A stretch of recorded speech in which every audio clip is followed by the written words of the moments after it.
Hang on. Don't run. You'll kill yourself in there.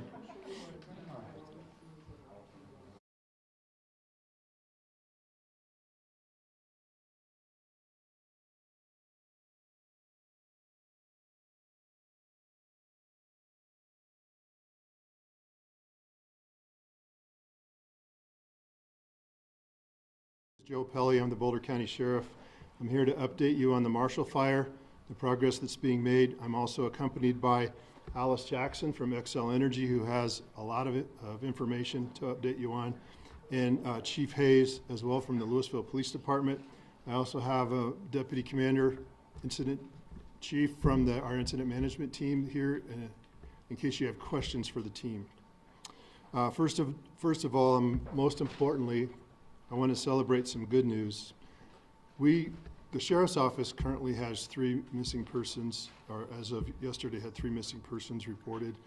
One of those persons has been accounted for alive and well, so that gentleman is no longer missing.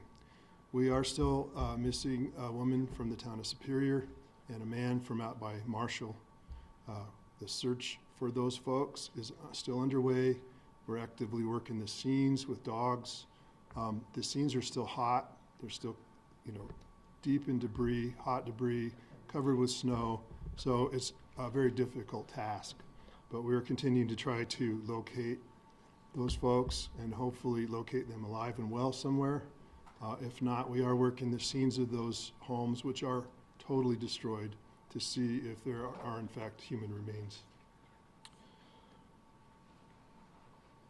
Today we are going to open a few more locations to residents only.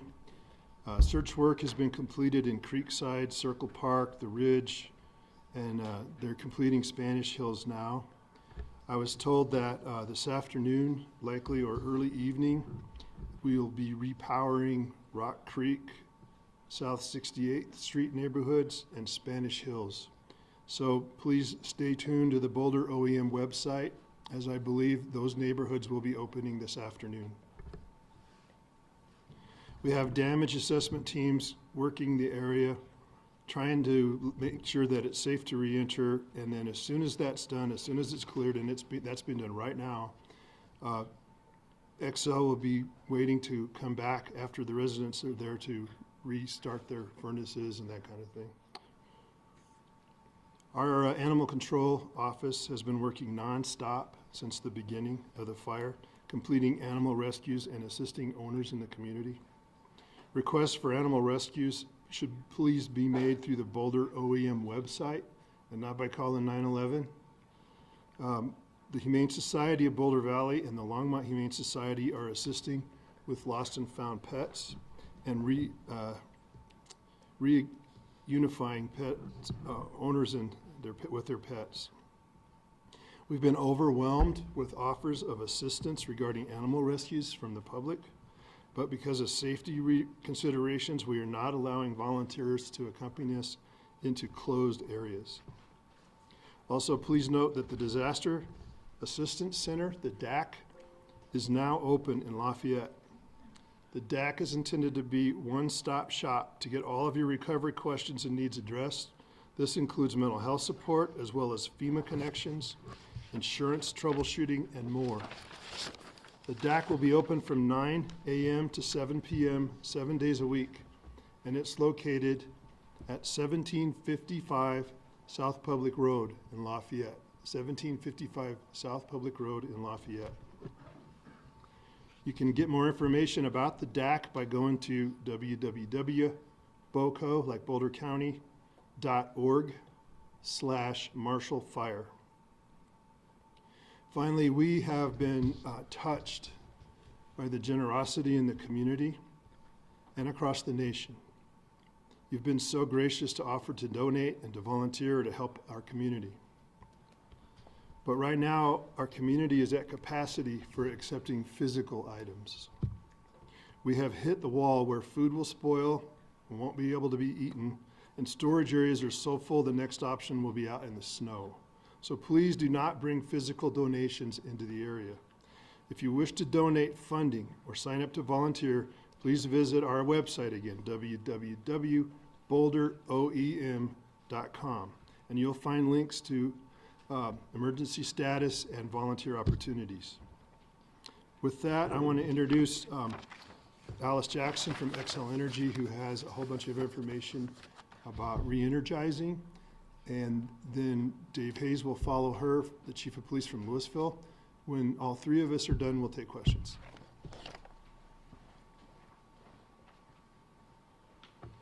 Thank you, Sheriff, and good afternoon, everyone. Before beginning into the update on the electric and the gas service, I want to start off by saying our heartfelt thoughts and prayers are with the communities through this devastating event. It has been hard to watch our community impacted in this manner, and we stand by here ready to help not only restore the communities to its previous survival, but also to help you all thrive. As we move through the next several days, it's going to be continued hard work for all of us, but we look forward to being able to continue remaining committed and connected to our customers and the communities that we have the pleasure to serve here in Colorado. To start off with, I will go through the electric side of the business, and then I will touch on the gas side of the business. Starting on Thursday at roughly 9 o'clock in the morning, we began what we call the first portion of the event, which was a wind event moving through the area. Very quickly, that progressed into a wildfire event that impacted the communities of Superior and Louisville. And then third, we had the weather come in with the winter storm, and so we moved into a winter storm event. For our electric customers, that means roughly 100,000 of our electric customers in the Colorado jurisdiction were impacted by these three events. As of this point in time, we have roughly 600 of those electric customers still remaining without power outside of the burn zone. Those 600 customers are expected to have their electric service restored by the end of today. These roughly 600 customers are largely located in the more mountainous regions of our service territory, where it's a little bit more difficult in order to restore those services back for those customers. But we are working diligently and very hard to make sure that we restore that service safely and reliably. Within the burn zone, we have roughly 1,000 customers that remain without power. We will be working home by home, business by business, in order to identify which of those services can be restored for those buildings and those locations that are able to receive that service. We will continue to do that over not only today, but also the coming days that are before us. On the electric side of the service, we've also received a huge outpouring of support. Our regional utilities, such as Black Hills, Tri-State Electric, Colorado Springs Utilities, and others, have sent their own crews to help and work alongside of our crews safely and reliably in order to be able to restore these customers on the electric side of the business as quickly and as safely as possible. And I won't be able to say enough thanks for their outpouring of support to be able to get that done. I'll now turn to the gas side of our business. Restoration service on the gas side of the business is very different than the electric, and I'll walk you through a little bit of why. First off, in order to go through and restore service for our customers, we have to go house by house, business by business, and turn off the meters in order to cut off the gas service to that location. After that, the second step is we have to go through a process of what's known as purging and then repressurizing our gas system. We go through that second process to make sure that the infrastructure is sound and we are able to continue that service to customers. Then third, we once again have to visit each residence and each home and each business. And one by one, we restore the service to those customers, and then we enter the premise and relight any pilot lights that are inside of the home to make sure that service is sound and we can continue to move forward. That process is ongoing throughout the burn zone. Roughly Thursday afternoon, we were asked to turn off service to approximately 13,000 customers located within the burn zone in the Superior and Louisville areas. As of right now, we've been able to restore roughly 1,400 customers in those areas, and we are continuing diligently to work through the other zones. We fully expect that the first pass for any customer that is able to receive service in these areas for the gas service to be restored, they will have that complete by Tuesday evening. As of right now, we are moving through the variety of areas and repairing as we go forward. Once again, this is a home by home, business by business process that we go through. For those facilities that are unable to receive service, we have to physically disconnect and close off the system to make sure that the pressure and the safety of our customers is paramount as we move through the process. Once again, I cannot underestimate and say enough thanks to the various resources that have come not only in the state of Colorado, but across the country. We have close to 400 different crews currently working side by side with our own employees here in Colorado that have come as far away as North Carolina and Florida in order to be able to support the services that we provide for our customers. We all recognize as a utility industry that these are life-sustaining and impossible to go on without these in order to continue the services. So when we band together, our mutual aid comes together across the country and provides these services. Just like we send our own employees elsewhere, they are sending them here. So a huge thank you to our fellow utility partners across the country on sending your resources here to make sure that our communities can come back and not only do it quickly, but safely for all of our customers in the area. We continue to ask that our customers let us know after we have identified areas that we have passed through. You can reach us via the phone numbers that are on your bills. We have them posted on our website, and you can find a number of pieces of information out there as we move through the process. We will continue to communicate frequently with our customers to make sure that they have clear indication of the regions that we will be moving through as we restore their service. In closing, thank you very much for the outpouring of support for our crews. It is incredible in the conditions that they have had to work in order to be able to be successful. It is a huge team effort. The combination of the efforts between the Sheriff's Department and the Police Department and the Fire Department has been absolutely incredible. Thank you very much for your patience as we continue to move through this process. We really appreciate the partnership.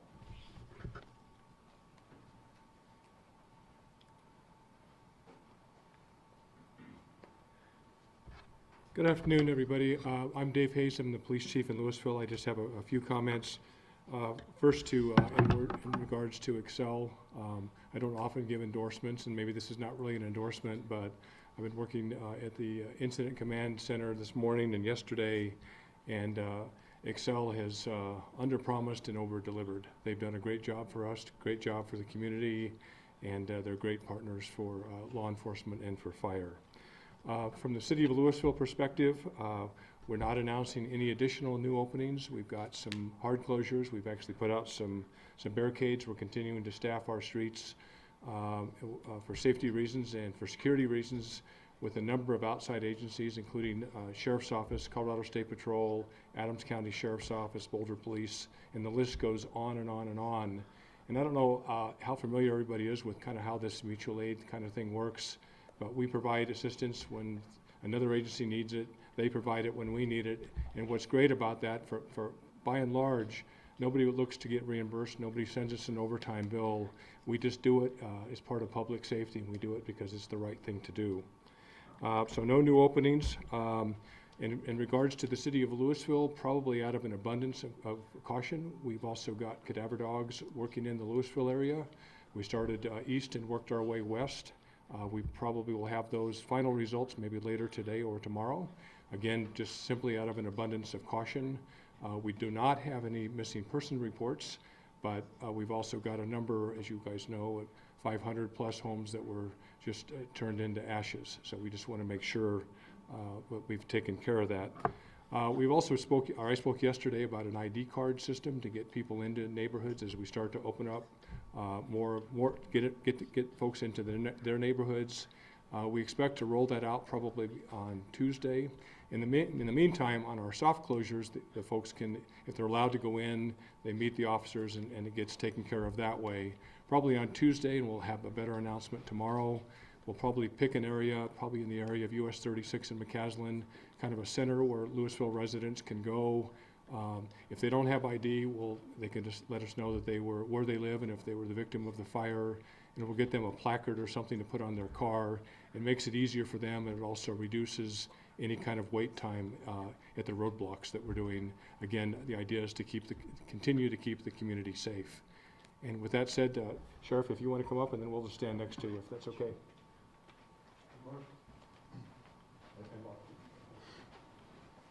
Yeah, we have a deputy incident commander here as well from the team.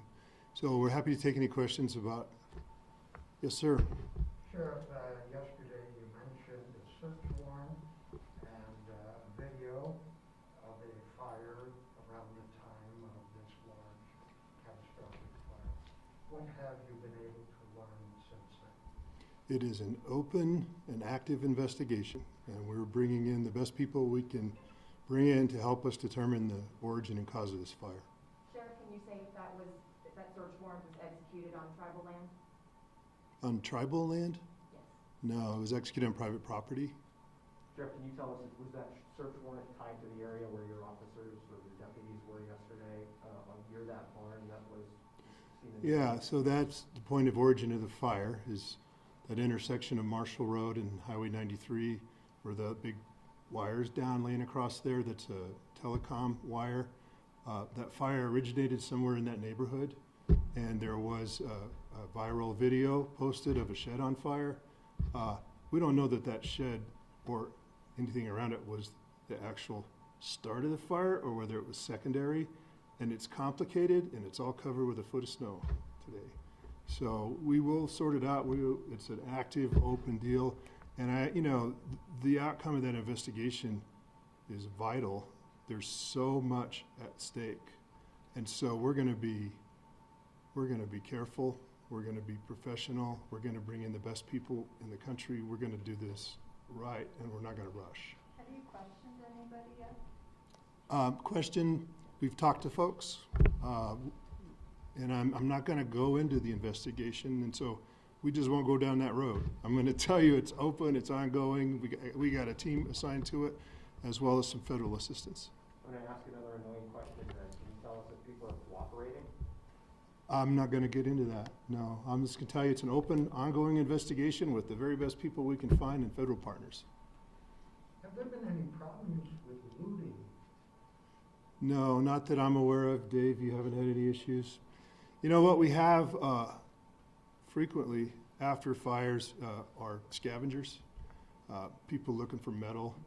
All the plastic gets burned off to the copper wire, that kind of thing. So that's what we've experienced in the past. We haven't experienced actual looting in Boulder County. But we are staffing all those closed areas with a lot of cops.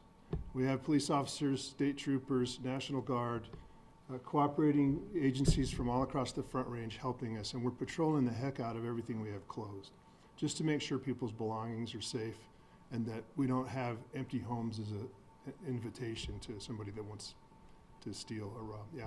Can you talk about the circumstances of that missing person that was found? So we started off, I think, over the course of a couple days. Thursday we had 2.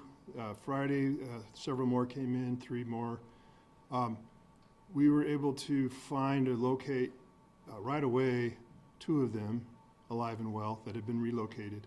And then as today, they found or located a gentleman who had been reported missing, and he's alive and well and had been relocated. So we have the 2 left, and it's a lady in Superior and a man near Marshall. And there are detectives and dogs and coroner's crew and everybody out there working throughout the day. I was out there earlier. It's a very difficult search because of the debris, the heat, the snow. They're trying to use dogs to help them pinpoint exactly where to look, but it's even difficult to get the dogs into the scene because of the heat and the debris and that kind of thing. Is there anything more you can tell us about these people? Were they reported missing by their families or friends, their ages perhaps? So the lady in Superior was reported by her family, and I've actually been in touch with them. Spoke to a granddaughter myself. I don't know the circumstances about the man in Marshall, I'm sorry. Can you take us through how you were able to find out that this person was no longer missing? Where were they? No, I don't know the details about that. I'm kind of getting everything from a 30,000 foot level here, so I don't know a lot of those sort of details. Can I also ask just a clarification, because we keep seeing 991 as the total of structures, but a lot of people are saying homes. Is it 991 buildings, most of them are homes, or can you kind of clarify? I can't clarify that right now. I can tell you the vast majority of those I know are homes. And then the other distinction that's difficult is what's the difference between destroyed or lost and damaged? Where do you cross that line? Because there's 127 some damaged homes, but are they actually totaled or are they actually just partially damaged? That's unclear right now as well. Sheriff, Sheriff, you said that you can't discuss the investigation. Do you feel like you're getting closer to understanding what happened? I think we're making good progress, and we're bringing the right folks in, and we're taking the right amount of time, and that's really all I can say about it. How do you talk about why the FBI isn't helping the investigation? So we'll use various resources like the FBI, the ATF, people who have expertise in that kind of thing. We'll use them, and they're more than willing to help us. Sheriff, how did you narrow down the point of origin of the fire to that neighborhood that you mentioned earlier? Well, it's pretty obvious when you drive through or see the video people posted online. I was there this morning. I'm not a trained fire investigator. It's really obvious where that fire started and what direction it went in. So, Sheriff, has anyone admitted to open burning? not to my knowledge. Sheriff, you touched on animals. What should people do who have lost their pets amidst all this confusion? So if you go to our website, Boulder OEM website, you can give us information about where that pet would be located, what they look like, what their name is. And our animal control people will actually physically go out and look for them. But they are overwhelmed right now with those requests. Yeah, we have a lot of relocated animals at both the Boulder Valley Humane Society and St. Vrain. And we also have large animals at the fairgrounds in Longmont. A question from the public for Excel. How will people know when you are coming to their home? Or will they be told before or after that? It's an excellent question. At this point in time, posted on our website, we have divided the area that we are moving through into 9 regions. We've identified a couple of those regions as already complete, and we are actively moving through and doing relights in other areas, and we've been posting that online as well as in the press release updates that we've been providing. So you can imagine this is a fluid situation. As we are able to move to the next stage, we go as quickly as we can. We're trying to coordinate as closely as we possibly can with the Sheriff's Department on when homeowners and businesses are allowed back into different regions to make sure that we are there, and we're not getting ahead of the areas that residents are allowed to return to. We will continue to post the information publicly. We're using social media as well, so check your Facebook pages, those kinds of things in order to be able to see how we're moving through the regions, and we'll just try and keep it up to date as much as we possibly can. Did you say 13,000 had gotten it shut off and you've restored 1,400? That is correct. Roughly 13,000 were originally impacted by the order to shut off the gas services, and as of right now, 1,400 have been restored. And you said you'd be done with that part of that phase of the process on Tuesday? We believe that we will have made at least a first pass through every single area that is able to receive service by end of day Tuesday. A question for Chief Hayes. Last night there was an arrest announced by your department, a 24-year-old who was threatening firefighters. Can you give us more details on that case? Just a little bit of additional details. That Thursday afternoon, we were notified by firefighters in the area along Dillon Road that a gentleman reportedly armed with an assault rifle had threatened the firefighters that were working in the area. A number of officers responded, both Louisville officers, Boulder Sheriff's deputies, and I'm sure others, and we were able to safely take that person into custody and did recover a couple of weapons. When you say firearm, did he have an assault rifle? Yes, had a rifle. Assault rifle, the definition is kind of a broad definition, but had a rifle similar to what was described to us. Why was he threatening? That's a great question, and that would probably go to a motive question and everything, and probably should leave that up to the DA's office. Is he tied to a home in that area? I don't know that. I think we actually finally put the press release out last night, and that should have some more information about him. Was he trying to protect his property, or what was he trying to do? No, I don't. If he was, that would be a whole different discussion we had. I think was just probably angry and upset, like lots of people are. But that's obviously not the way to do it. So. For the sheriff, I have a question here to bring some solace to folks and residents who may be watching. This fire, based on the evidence right now, man-caused or Mother Nature?